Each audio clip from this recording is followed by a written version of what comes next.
Welcome to another episode of Hang Time with Raechel. Today I've got an awesome guest with us, Rosie Edwards. She's a marathoner. She's a very competitive athlete. She is a personal trainer and running coach, and she's from Great Britain. So, Rosie, thank you so much for joining me today and for hanging out. Thanks for having me. Yeah, it's good to catch up. Yes, I know. So let's dive into it. We're in kind of this weird world state. We've been kind of self-isolating in a quarantine situation. So what has your day-to-day life been like right now? What's like a day in the life of Rosie look like? Honestly, it's changed pretty drastically for me over the course of quarantine. I've gone from working full time to the company having some layoffs and being so just having time to focus completely on my training, which has been unique in the sense that it's great to have that extra time for recovery and really focus on the little things that always can feel a little bit rushed in a normal day-to-day, but then also not having concrete races to train for. So Yeah, it's a really interesting time because normally we're in a training cycle of like 16 to 20 weeks leading up to a marathon, but it feels like every week the next race you had your eye on gets pushed back. So right. yeah, interesting times for sure. So then, since like a lot of races have either been canceled or postponed, what races were you going to be doing that were going to be coming up that have been pushed back?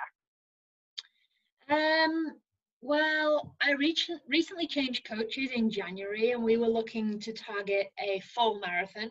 Okay. So we were looking around October for a marathon, and then we worked backwards with some half marathons in September or August, and then some shorter races leading up to that. So Okay. my initial goal was to, in April and May, just to have some fun with races and do a lot of the shorter stuff, 5K through to 10 mile, and then transition into June and start to do some of the longer ones. So Got everything so far until Yeah. September is kind of has been taken off the calendar. Right. So we're just waiting to see what the rest of the year looks like. So is that pretty typical for you, since you, like, your main goal is the marathon distance, that you were to do like the shorter races and then kind of build up to a marathon? Is that kind of typical training, or is that something new? The new plan is unique in the sense that the training block is a little bit longer than I used to do. I would probably do like a 12 to 16 week build up before, but now we're looking to extend that out another month. Got it. So this time around, the focus is definitely about building that mileage and building a better base in order to be ready for the big day as such. Typically, I would race a lot in a build up. Okay. But having experienced the first few weeks of this training plan, I can see why we don't now. There's a lot more to it, higher mileage, higher intensity, so I could see it would be challenging to race every weekend and be able to get the quality of work in that you needed. For sure. So how did you end up choosing that you wanted to run the marathon distance?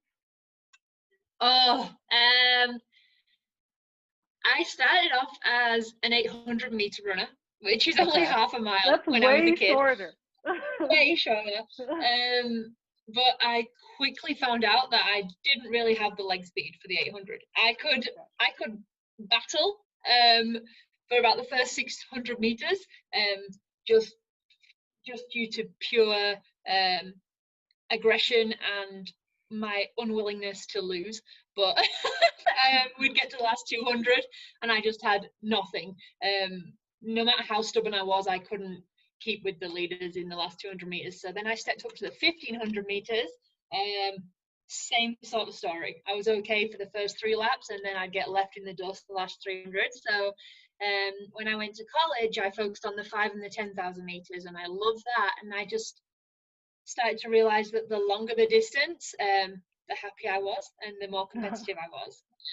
And then I just have always thrived and loved the long runs, the longer tempos, that kind of thing. So I always kind of knew as a kid that I wanted to be a marathon runner. I used to watch the London Marathon start out of my grandma's bedroom window. She lived in Nice. Greenwich, where it That's starts. I used to cool. watch out the window and say, I want to do that. And I remember I was so small. I was probably like 8 or 9 years old. Uh-huh. So I think it had always been there in the back of my mind. It's just knowing how to progress from the short stuff to the long distance runs. For sure. Yeah, that's a whole different ball game from the 800 meter. Yeah, it is. Yeah. They weren't my most successful days, I'll say that. That's funny.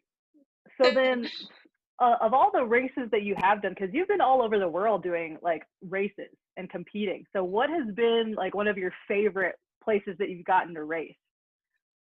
Oh, I think two of my favorite races are actually back home. My all-time favorite race is the London Marathon. It's just the atmosphere there is just unbelievable, and like I was saying, that's kind of where it all began for me. Yeah.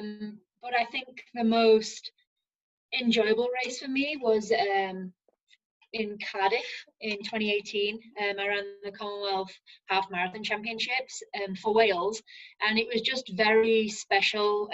My family's Welsh, and being able to represent Wales in Cardiff was just such a unique experience. That's awesome. That was pretty cool. And then Holyrood Park in Edinburgh, Scotland. That's a really beautiful scenery. Yeah. I ran across the World Cross Country race there, and yeah, so not very tropical because they're all from where I'm from. Yeah. But I always enjoy going home. There's something pretty special Yeah. about that. That's awesome. Very But cool. training, it's got to be Boulder. Like Boulder's the coolest place I've ever trained. So It is a it's cool been place. it is, and it's been a nice way to see the world. My running, I've got to travel all Mm-hmm. around. So yeah. Awesome. So then, what about the place that you had like your best marathon time? Which race was that?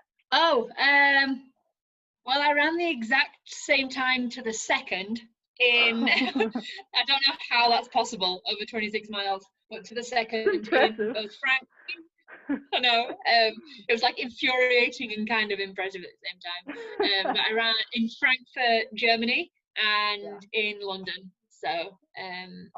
they're So the is that the two, personal best? Your personal best time? yeah, at those two races.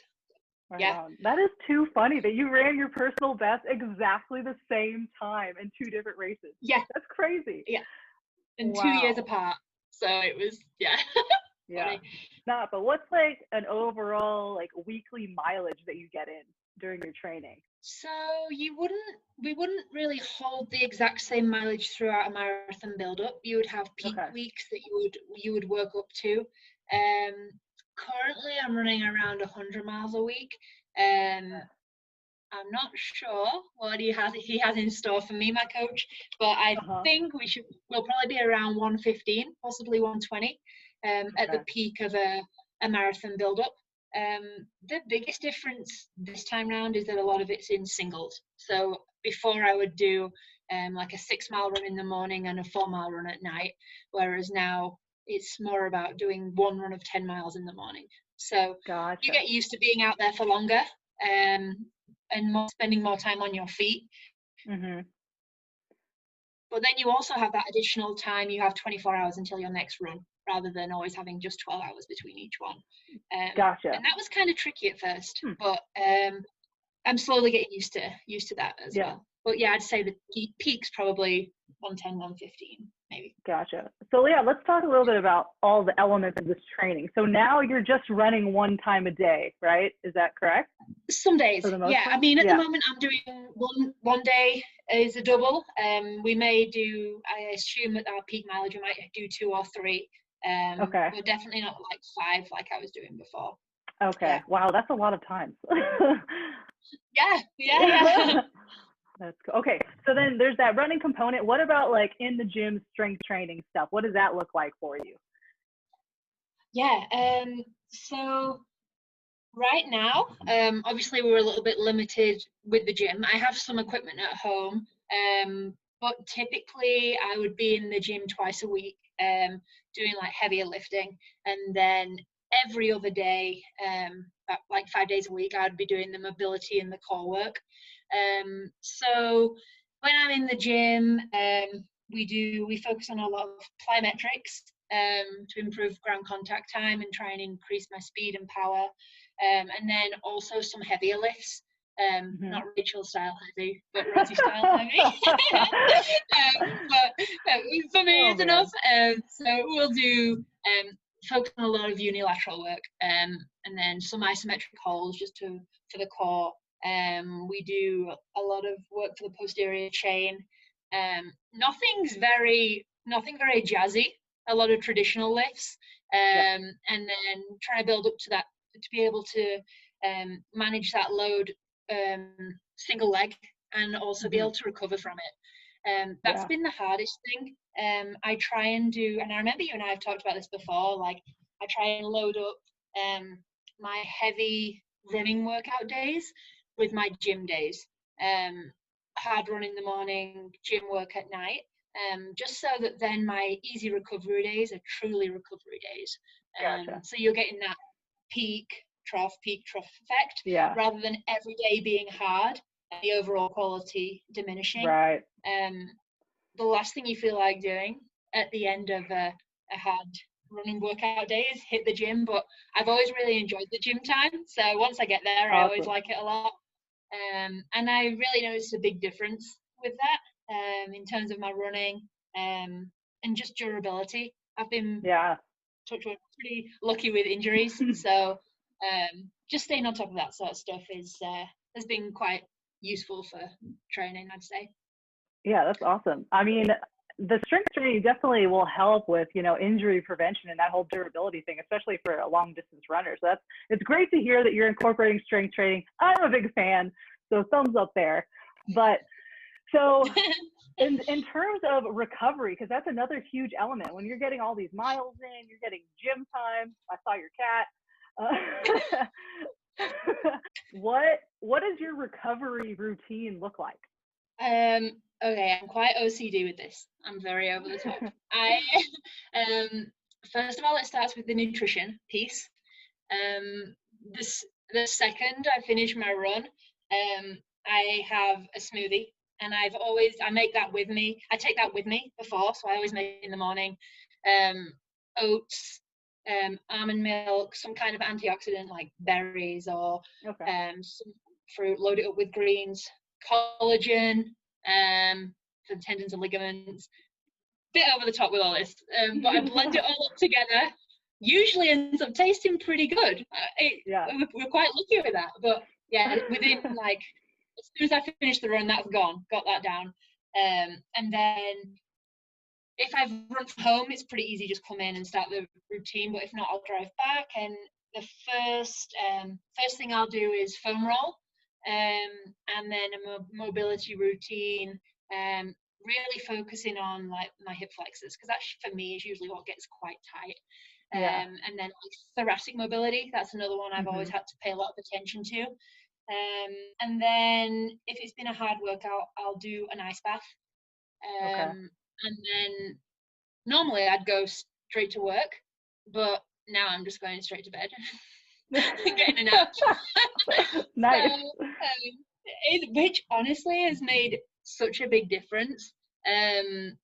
Just having like 30 minutes sleep after that has really helped. And then when I wake up, I'll usually use the recovery boots like Normatex, or that roll recovery.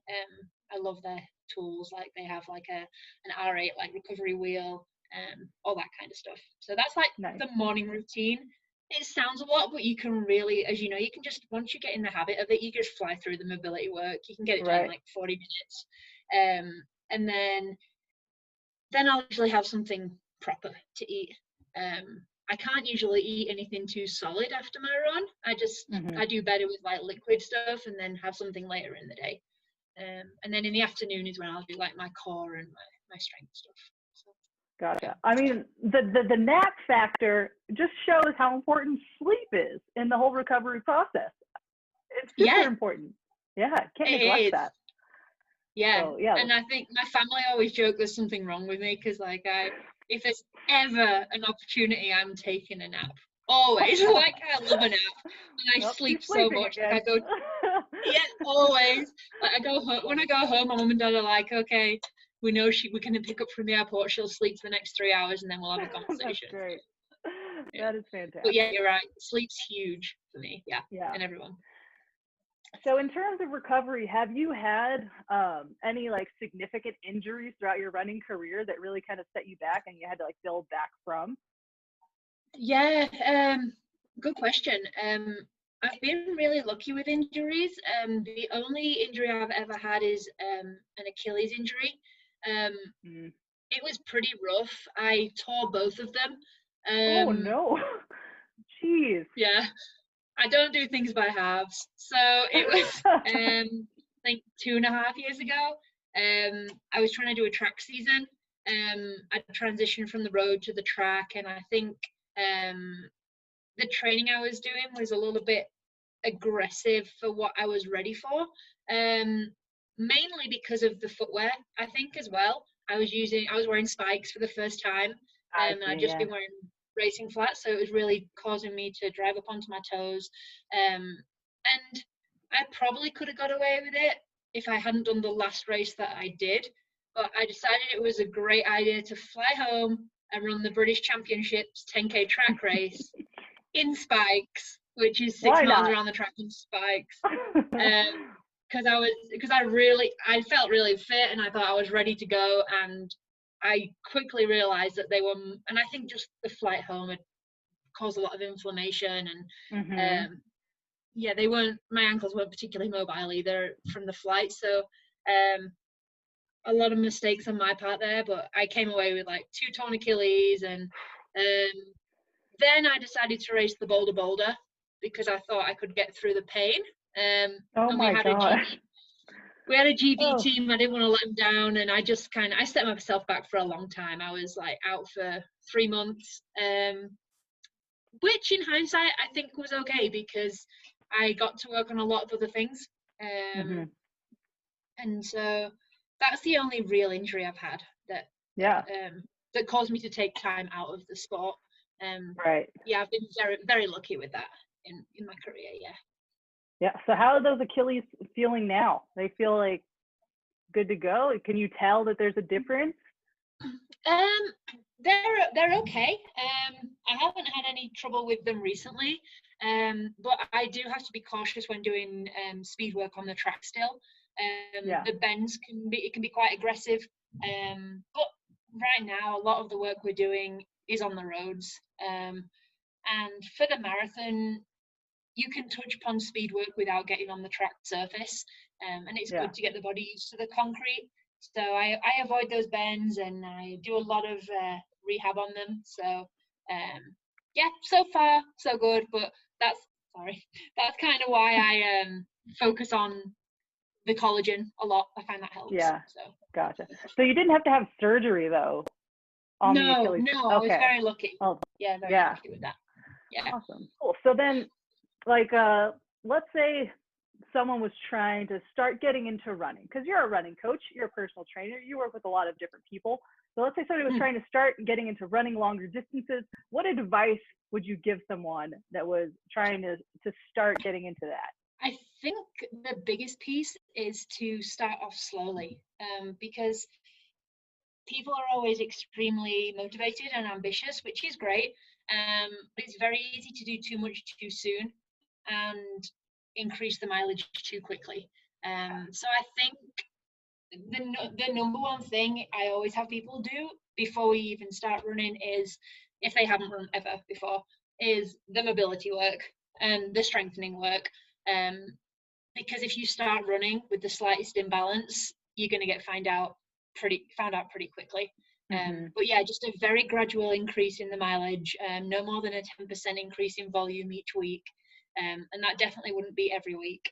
I like to periodize the training, so we'll have like 4 high weeks relative to the athlete, and then 1 low week, so you have a chance to absorb the training and recover, and then just making sure that it stays fun, because at the end of the day, if you're not having fun with it, you're not going to run your best. So just ensuring that they have a goal to work towards, whether it be a race or to complete a certain distance. They might be trying to complete their own 5K.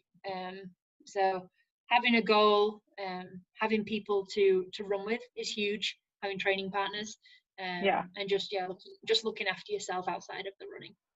Yeah, that's awesome. That's perfect advice. Solid stuff. So, in terms of goals, because I know like you have some races that you were looking forward to doing, and I know you had talked about the Olympic trials, and that, I mean, the Olympics got pushed back a whole year. So, is that still something that you're trying to get to?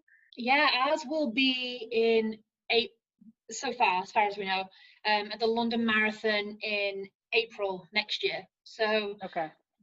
Our trials got cancelled. The US had their trials a week before a lot of the races started getting cancelled, but Great Britain haven't had their trials yet. So ours will be April of next year at the London Marathon. So yeah, big goal. And then also my other goal is to try and qualify for the Commonwealth Games in 2022, which will be held in England, in Birmingham. Awesome. But I'd like to go for Wales in the marathon. And that qualifying window opens, we think, 1st of January 2021. So, just balancing those two and seeing which races happen. Initially, we wanted to do a full marathon this year to practice a full marathon, build up with the new system, and then look at trying to qualify the following year for the Commonwealth Games. But now we may just be having to take our first shot in January, and we'll still have like 18 months. So, gotcha. Yeah, very exciting. Those are awesome. Year now. Yeah. No, I'm looking forward to see you crush it, Rosie. I'm excited to see it happen. Yeah. So let's get into some of your favorite things. Like, let's talk about what is your favorite, do you have like a pre-race favorite thing to eat right before you go? Do you eat before? I don't know. What is the Rosie ritual? Well, I know you've seen me downing my bowl of oats many times after a run, but that's probably my go-to, I would say, oatmeal. But this is strange, but this is what I do. So I grind up the oats so they're super tiny, like in a blender with water. So it's like overnight oats. And then I'll do that the night before, and then I put like 1 or 2 Nuun tablets, depending on how hot it's going to be, in that. Now that's the weird bit. Interesting. Okay. So the reason is then I can like hyperhydrate and then maximize my electrolyte levels before I even get out the door. So what I do is I have that like in a big mason jar next to my bed, and this has almost caused me to be divorced multiple times because I set my alarm for like if I'm doing my workout at 7, say, set my alarm at 4:30 a.m. and then I'll drink that. That's like super early in the morning. Then I go back to sleep for an hour, and then I'll get up at like 5:30. And without fail, it doesn't go down very well that the alarm's going off at 4:30, and I'm like, where's my oatmeal? So yeah, that's my pre-race is always oats. Gotcha. And if you don't want to put something strange like Nuun in it, honey's great as well. A really high GI source of carbohydrates. So something very simple. I used to do like bagel and peanut butter and stuff, but I found it a little bit heavy. Gotcha. I just seem to digest the oats a lot easier. And then during, I fuel again with Nuun Endurance, and that's every 3 to 4 miles. So just trying to get in 100 calories every 3 or 4 miles. And the nice thing about that is it's mixed with water, so you take care of the hydration piece as well. So nice. Yeah, they're my go-tos for fueling. So Nuun is one of your sponsors, right? Yeah. So what are your favorite Nuun products that they have? I've been so lucky to work with them, and I think over the course of the last, I think it's been 3 years, they've brought out so many new products. Yeah. Right now they have a kiwi strawberry electrolyte tab, which I really like for during. And then they also do what they call an endurance that's mango, I think it's mango citrus. That's like a powder that you mix in with your drink. It's obviously very high sugar, so I would only ever drink that during activity. It's not something I would drink throughout the day. But the tabs are very low sugar and very low calorie. I think it's 5 calories a tab, so that's a good go-to during the day. And now they've brought out a recovery drink with some BCAAs in it, which are really good. So yeah, they're probably anything with mango or strawberries in it is probably my go-to in terms of their flavors. Nice. That's awesome. Well, I think they'll have to add that Rosie oatmeal concoction to their website for recipes, you know? Well, you've heard it here first. Yeah. That's great. I was talking to my friend the other day on the phone, and she was asking me the same thing. She was like, "What do you do?" And I was like, "Oh, do you want to know?" And she was like, "Yeah." And I was like, "Okay." And she was like, "That's disgusting." And I was like, "Try it. I like it." So, don't knock it till you try it. I want to try it. Don't knock it. Yes. That's great. So let's get back to some other favorites for you. What would you say is your favorite song to just like get you pumped up and ready to go? Do you have one? Oh, I probably listened to something from the Collision course from when I was like a teenager. So it's like Linkin Park and Jay-Z. Yeah, just because it's got such a good beat. And there's so many songs on that album that I really like. And if I've got my shuffle on, why they stopped making those, I don't know. But anyway, besides the point. If that comes on the rotation, I'm like, I just instantly feel this. All right, let's go. Yeah. So that's probably awesome. It's good music. I don't care how old it is. Exactly. Yeah. So let's go another one. What about like your favorite running shoe? And do you have a separate shoe that you train in versus race in? Good. So I love to race in. I love the Adizero by Adidas. I've got quite narrow foot. It's just a super good fit, and it's pretty low to the ground. I really like the feeling of that impact of the and being able to feel the contact of the road. There's a lot of the new ones out with the carbon plates and the high stack foam, and I haven't fallen in love with them yet. Adidas through and through with that one. And then my training shoe is usually Brooks Launch. So it's just a neutral shoe, very lightweight trainer. It's probably on the lighter side than what most people would train in, but you have to rotate it a little bit more frequently because it's not as much to it. But yeah, they're my two go-tos. Awesome. Yeah. So let's see, outside of running, what would you say is your favorite thing to do? Like outdoorsy stuff, or just anything? Like another activity that's just not running. Like what would you be doing if you weren't running? I love paddleboarding. That's a big thing of mine. I'd never done it until I moved to Boulder. So I've become pretty obsessed with that, and the season's just started now. So I'm excited for that. That's my big outdoorsy thing.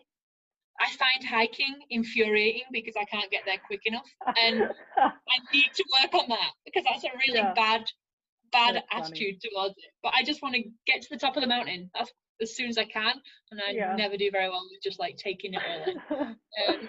So I need to be either like on a body of water where you don't need to be moving fast, or like. Yeah, and I'd like to get into biking more, but to be honest, I think if I'm not running, I want to do more leisurely activities. I don't want to be kind of go. That makes sense. And then, just like hang out with friends, really. Just nothing too fancy. Quite sleepy and boring, I'd say, when I'm not training. I'm quite happy to just like sit. I would rather sit at home with my friends and have a nice meal than like go out dancing or like go to the bar or something. It's just more me. So keep it chill. Yeah. But I mean, Rosie, you're an entertaining individual, so I wouldn't put yourself down like that. You're just a joy to be around. Thanks. Feelings mutual. Thank you. Cool. So let's let people know, because you're an athlete. You also are a running coach and personal trainer. So where can people find you online? Social media, websites. Let's let people know where they can find you. So I'm on Instagram as Rosie Edwards, but with an extra E in between the two E's because it's all that was available. Don't know how to work Twitter, so I don't do that. But I have a coaching website, hpw@yahoosites.com. So on there is all of my coaching information. I do online strength conditioning, online running coaching as well. Email redwards@my.com. So any kind of questions related to that, or just running questions, coaching aside, if you want help just knowing how to start running or some good resources, always happy to chat with you in those awesome. areas too. But before we end this, I like to give you the opportunity to give everyone one last piece of Rosie Edwards advice. Just let people know whatever you want. If you want it to be running related, life related, anything. One last piece of Rosie Edwards advice. I heard this pretty recently and it really spoke to me because I think I've always tried to live this way without really knowing how to word it. But just try to always leave any situation better than you found it. So whether that be a conversation with a friend, or whether that be a place you've gone to, or a situation that someone's struggling with, just trying to make that situation better for whoever was there. I think everyone's been in a situation where you've been out with a friend and all you've done is laugh all day, and you've been out with a friend and all they've done is complain, and you can see how you feel when you leave, and everybody would always go for the first. So just trying to make life, especially right now, as happy as you can be. Smile a lot, right. And just leave things better than you met them. Yeah, that's wonderful, and I think you're definitely living up to that, Rosie. All right, well, cool. Rosie, thanks so much for taking the time and hanging out with me, talking running, talking about your weird Nuun oatmeal concoctions. I really appreciate you being here and hanging out with me. Well, everything's going to fly off the shelf now. It'll be like the toilet roll. No oatmeal, no Nuun right? Gosh, imagine. Yeah. Oh, you're welcome. It was so good chatting with you. So let's have a little flex off to sign off. You ready? Flex off, Rosie. Yeah.